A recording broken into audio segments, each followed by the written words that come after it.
Welcome back to Yang Daily. I'll be your host, Alex Cheney, bringing you all the Yang news you need to live your life right.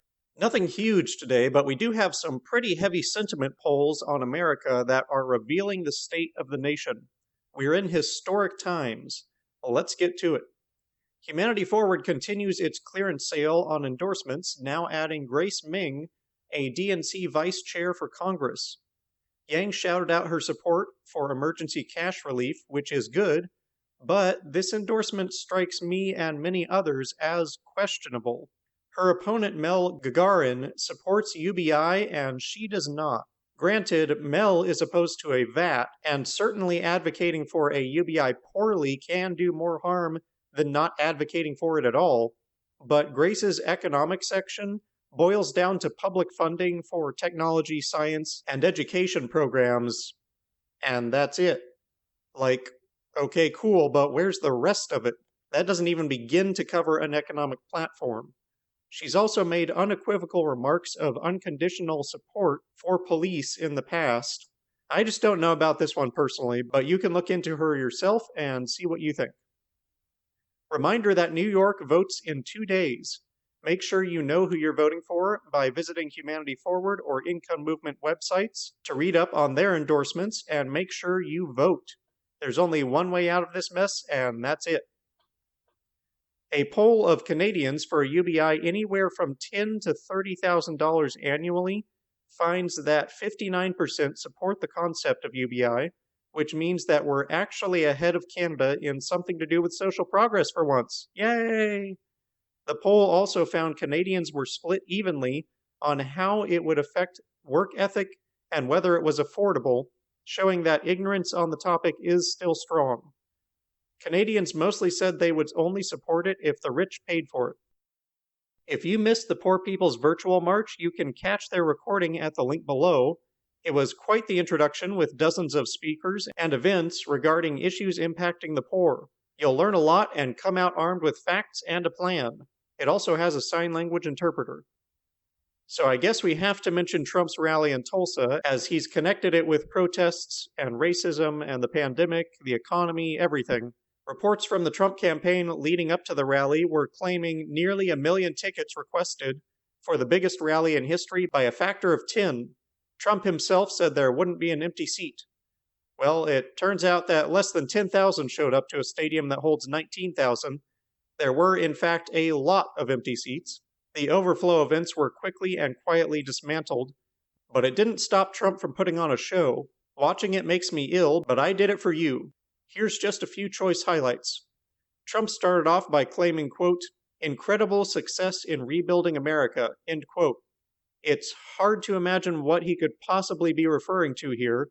The nearly 50 million unemployed, the 30% who can't make rent, the highest number of COVID cases in the world stemming from possibly the worst handling of the pandemic in the industrialized world. That's coming from the World Health Organization, mind you. The massive jump in wealth inequality and hollowing out of the middle class, perhaps? I honestly don't know, but I do know that having the president pretend that things are great when they're actually terrible does not give me confidence that he's going to do anything about it. He went on to call protesters thugs, not the rioters, mind you, the protesters outside the rally. He also referenced their, quote, "extremism, destruction, and violence," end quote, and called them the radical left. No mention of any violence or destruction from police, strangely enough. He then went into a skit on different names for COVID, introducing his new favorite, Kung Flu, and hitting up the old favorite, China virus, despite knowing that that name emboldens racists. And he made a bizarre complaint about it having so many different names, ignoring the fact that he propagated most of them. He also made a jab at protesters not being concerned about mask wearing, but from what I've seen, almost all of the protesters do wear masks. Trump's indoor rally, by contrast, had nary a mask to be seen, when it's been estimated that the virus spreads about 14 times more easily indoors than out. Trump said the protesters want to, quote, "demolish our heritage so they can impose a new oppressive regime in its place," end quote.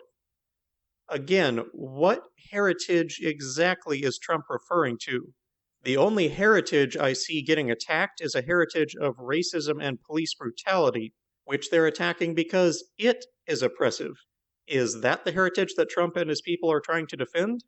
Am I missing something here? He then, of course, completely misrepresented the defund police movement as wanting to get rid of all cops and have no emergency response for violent situations. He literally said that all of the protesters vandalizing statues are Democrats, despite having absolutely no way of knowing that, unless he himself is saying that Republicans can't possibly rail against racism. I should mention that when I say literally, I mean that in the classical sense, where it actually had a meaning and a reason to exist as a word.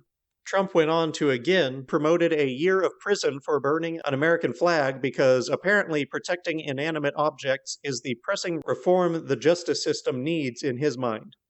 Oh, and he also literally said that he told his people to slow down COVID testing because it was making the number of cases look bad. Wow. So, there's one more unthinkable crime he just admitted to on national TV.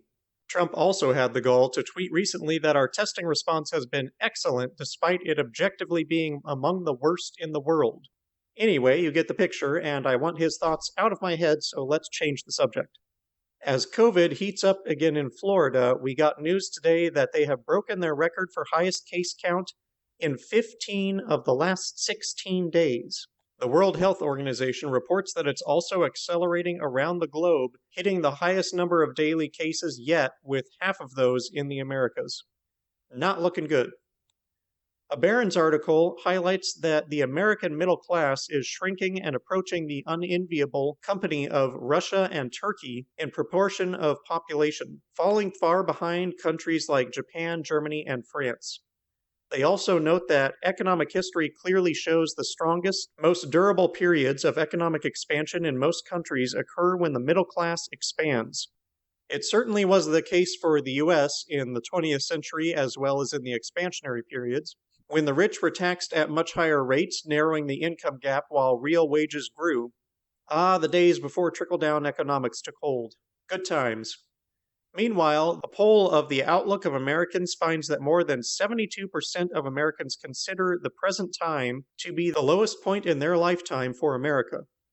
83% said that the future of the nation is a significant source of stress to them. 71% said that police brutality against Black Americans and minorities was also a source of stress. 78% said the pandemic is a significant source of stress. 66% blamed their feelings on the government's handling of the pandemic. In a Gallup poll released earlier this week, only 42% of U.S. adults said that they are extremely proud to be an American, the lowest on record since the survey started in 2001.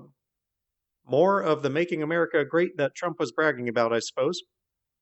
The North Face released a statement that they will be withdrawing all ads from Facebook and its subsidiary, Instagram, in response to their failure to regulate hate speech on their platforms.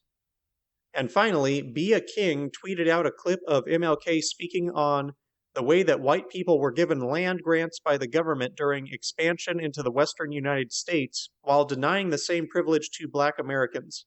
I want to highlight this because it's something that relates to both racism and UBI, and something I've had to explain to people online when they try to tell me that America wasn't built on handouts. Because the fact is, it actually was built on handouts of land, which was the sensible thing for the government to give people at the time to invest in them so that they could benefit the Commonwealth. But it was not given to all people, which is a major source of the racism in economics today. Those lands appreciated in value, growing wealth through generations, but only for white families. Just as investing in people built America, it is still a good idea to invest in our people today, but with money instead of land, and to everyone instead of some of us. As R.C. Bregman discussed on Yang Speaks recently, a species that does not cooperate, that does not work together to advance itself, would not be anywhere near where we are now. We got here by working together, by propping each other up, by sharing in progress. The recent concept of rugged individualism honestly goes against everything that has advanced our species thus far. When the people prosper, the country prospers. And as Martin Luther King said, injustice anywhere is a threat to justice everywhere. America has never been perfect, but what makes our country great is an ongoing march toward perfection. UBI is both economic and racial justice, and it's the next step in that long march. And that'll do it for today's Yang Daily. Check out Grace Ming and the Poor People's March. Send those sentiment polls to your congresspeople to help them decide on stimulus. Help advocate for clear, fundamental policy goals for the protests. If you're going out to protest, wear protection, especially on your eyes, head, and throat. If you get arrested while protesting, remember not to say anything without a lawyer. Whatever you choose to do, be wise, be safe, and act with measured purpose toward real solutions. And don't forget to Yang Daily.